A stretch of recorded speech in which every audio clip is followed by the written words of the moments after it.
Hey guys, it's me, Ryan Hickman, and today I'm at the recycling center, as usual, but I'm not recycling the normal bottle or can today. I'm recycling something a little different, a dishwasher! Rather than going in the landfill, this dishwasher is going to be recycled properly. All the plastic and metals will be taken apart and recycled. How cool is that? Let's get... Messed up, I was in the middle of yawning. Oh, let's get this thing out of the truck. This is hard.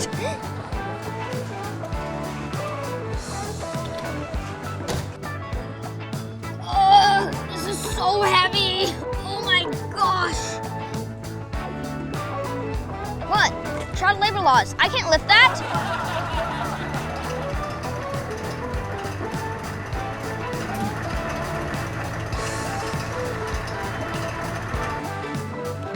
See you later, old friend.